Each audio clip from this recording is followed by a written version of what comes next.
Class 7, welcome back to my video class once again. Today our topic is preposition. This is an important part of parts of speech. It's play a significant role in English language, and I would like to give an explanation on this particular topic, preposition. First of all, you have to know what is preposition. What is preposition? Okay, how can you define preposition? What is the question is what is preposition? Preposition, or how can you define preposition? Preposition.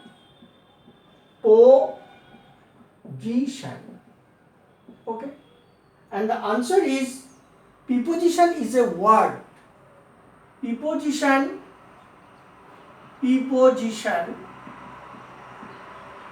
is a word that is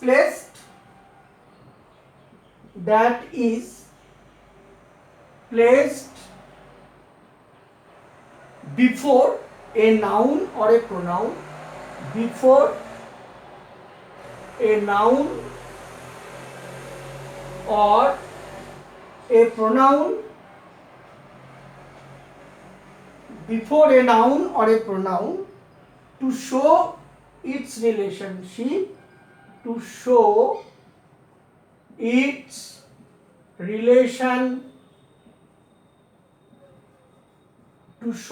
relationship with another word. With another word in a sentence or a clause. CLAUSE, or a clause. Okay, preposition is a word.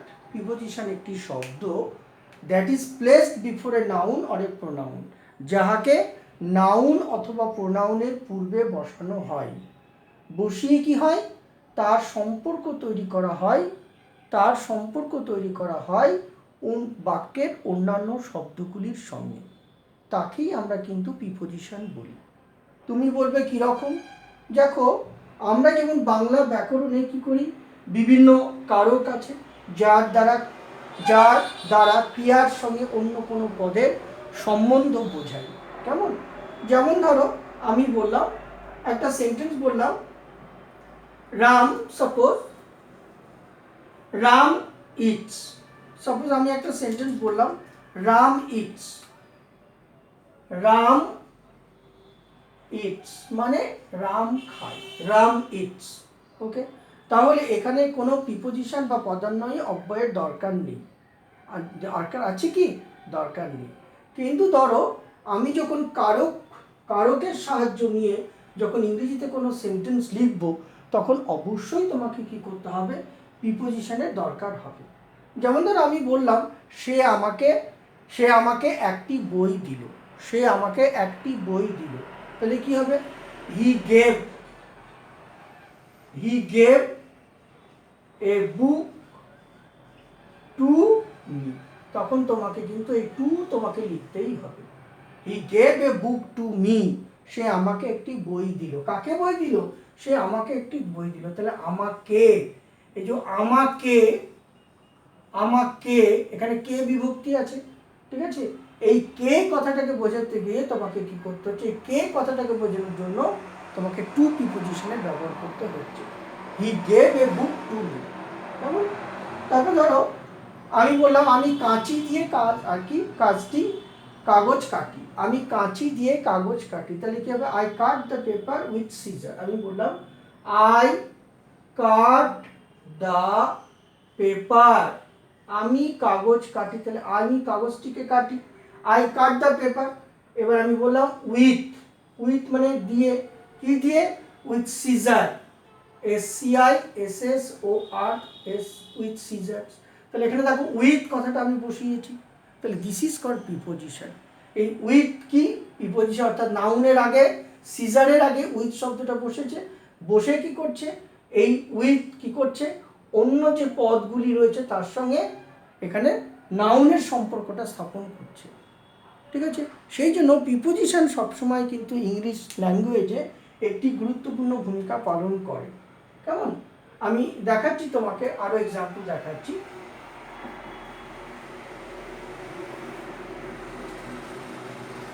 Suppose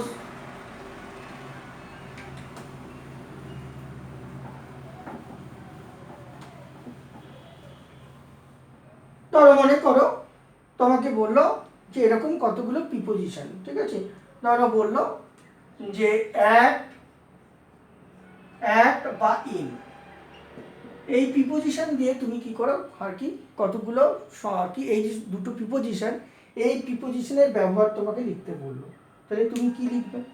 ধরো আমি বললাম আমি ছোট জায়গা যখন বোঝাবো তখন আমাকে অ্যাট বলতে হবে। ধরো তুমি বললে আই লিভ অ্যাট, তুমি বললে আই লিভ অ্যাট লালবাগ, আমি লালবাগে বসবাস করি। কিন্তু যখন তুমি বড় জায়গা বোঝাবে তুমি বলবে, সাপোজ বলে আই লিভ ইন কলকাতা, আমি কলকাতাতে বসবাস করি। তাহলে দেখো কলকাতার আগে তোমাকে প্রিপোজিশন বসাতে হচ্ছে, তাহলে নাউনের আগে প্রিপোজিশনটাকে বসিয়ে নাউনকে কি হয় ভার্বের সঙ্গে রিলেট করা হয়, এটাই হচ্ছে প্রিপোজিশনের ব্যবহার। যেমন ধরো তুমি বললে, ঠিক আছে, get up early in the morning, ঠিক আছে, বললে we should get up early in the morning, MORNING, আমাদের সকাল সকাল ঘুম থেকে ওঠা উচিত। We should get up early in the morning, তাহলে ইন দ্য মর্নিং, ঠিক আছে। তারপরে কি ধরো আমি বললাম ওয়েট, অপেক্ষা করো, ওয়েট অ্যাট দ্য স্টেশন, স্টেশনে অপেক্ষা করো, তাহলে ওয়েট অ্যাট দ্য স্টেশন, তাহলে এখানে অ্যাট হলো কি প্রিপোজিশন, বুঝে গেল। এরপরে ধরো তোমাকে বললো অন্য প্রিপোজিশন হয়তো বললো, যেমন ধরো ইনটু বা into,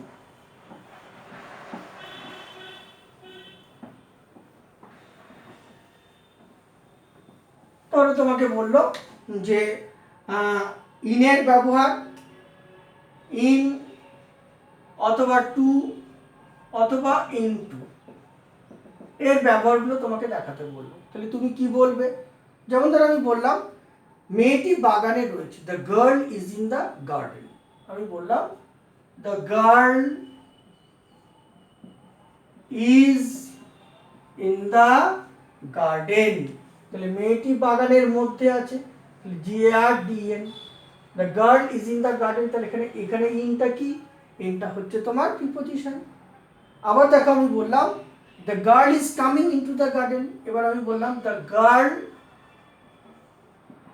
is coming into the garden, মেয়েটি কি করছে, তাহলে বাহির থেকে গার্ডেনে প্রবেশ করছে, তাহলে বাহির থেকে ভেতরে ঢুকছে বলে আমাকে ইনটু এই প্রিপোজিশনটা ব্যবহার করতে করা হচ্ছে, the girl is coming into the garden. আবার ধর আমি বললাম হ্যাঁ he likes to draw, he likes, সে পছন্দ করে, হি লাইকস কি করতে, টু ড্র এ পিকচার, সে একটি ছবি আঁকতে পছন্দ করে, হি লাইকস টু ড্র, তাহলে এখানে টুটা হচ্ছে কি প্রিপোজিশন, বোঝা গেল। এছাড়া আর কি দেখাবো, দেখাও আমি বাই বা উইথ দেখাচ্ছি, তো তোমাকে বাই বা উইথ এর ব্যবহারটা কি, আমরা বাই বা উইথকে কিভাবে ব্যবহার করব, ওকে। যেমন ধরো তোমাকে বললো হয়তো প্রিপোজিশন দিল বাই মানে দ্বারা, উইথ কথাটাও কিন্তু দ্বারা অর্থে আমরা হয়, কিন্তু উইথ এবং বাইয়ের মধ্যে একটু পার্থক্য আছে, তাহলে কিভাবে বলবো? ধরো যদি তোমাকে যদি বলে বাই দিয়ে লিখতে, তাহলে কি হবে? আমি বললাম Gitanjali was compose by Rabindranath, Gitanjali লিখেছিলেন রবীন্দ্রনাথ, তাহলে কি বললাম? দেখো আমি বললাম গীতাঞ্জলি গীতাঞ্জলি ওয়াজ কম্পোজড, কার দ্বারা কম্পোজড হয়েছিল, রচিত হয়েছিল? Gitanjali was composed by Rabindranath. তাহলে রবীন্দ্রনাথের দ্বারা গীতাঞ্জলি কম্পোজড হয়েছিল। কেমন? আবার ধরো আমি বললাম, হ্যাঁ, Samir cut his finger with a knife. Samir cut his finger, Samir তার ফিঙ্গারটা কি করেছিল, কেটেছিল। কি দিয়ে? আমি বললাম উইথ এ নাইফ, একটি চাকুর দ্বারা। তাহলে উইথ এ নাইফ, এখানে কিন্তু বাই হবে না, তোমাকে কি করতে হবে, উইথ ইউজ করতে হবে। বুঝে গেল?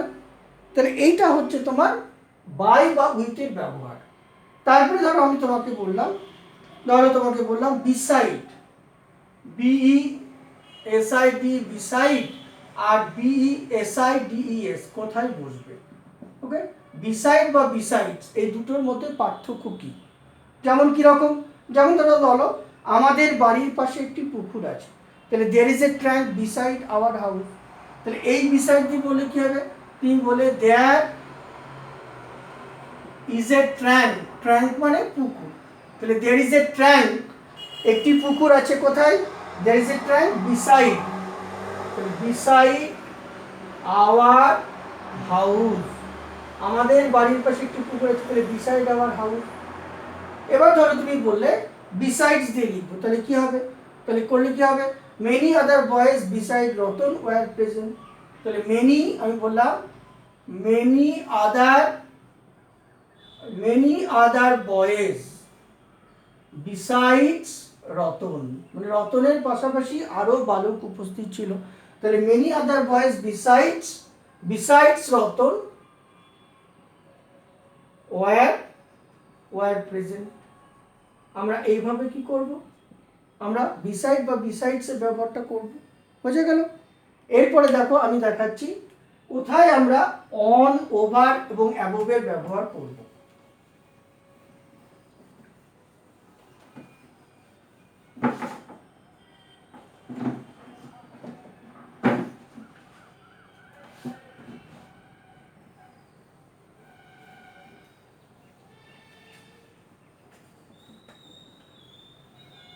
আচ্ছা, দেখো আমি বলি এবারে কোথায় আমরা অন বা আমরা অ্যাবোভ, ওভার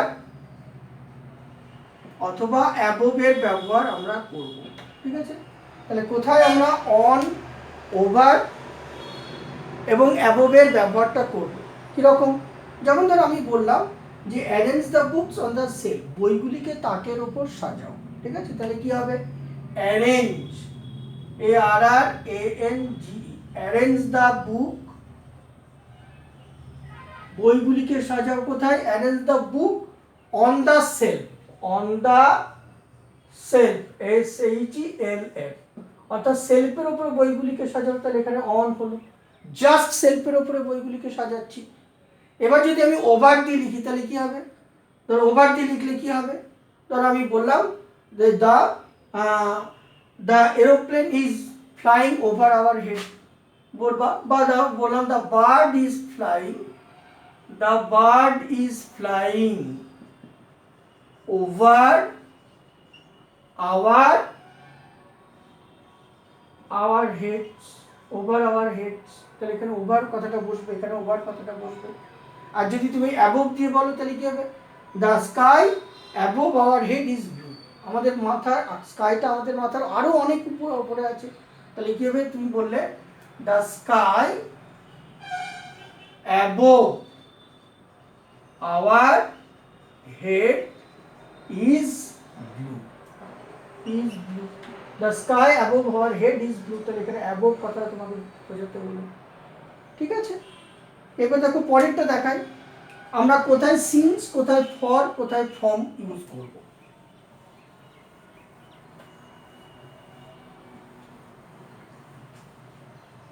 আচ্ছা, দেখো কোথায় আমরা সিন্স, কোথায় আমরা ফর এবং কোথায় আমরা ফর্ম ইউজ করব। সিন্স মানে হচ্ছে একটি পয়েন্ট অফ টাইমকে যখন আমরা নির্দেশ করি তখন তোমাকে সিন্স দিয়ে কিন্তু নির্দেশ করতে হবে। ধরো আমি বললাম যে I have been living here since 2015।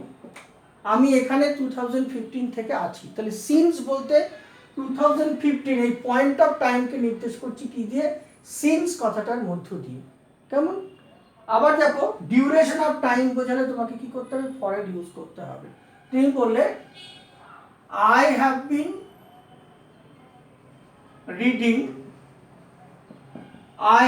Reading for 2 hours। আমি 2 ঘন্টা ধরে পড়ছি। I have been reading for 2 hours। তাহলে এখানে ফর, এই ফরটা কি? Duration of time, duration of টাইমকে কিন্তু নির্দেশ করছে, ডিউরেশন অফ টাইমকে নির্দেশ করছে কি? এই ফর শব্দটি। বুঝে গেল?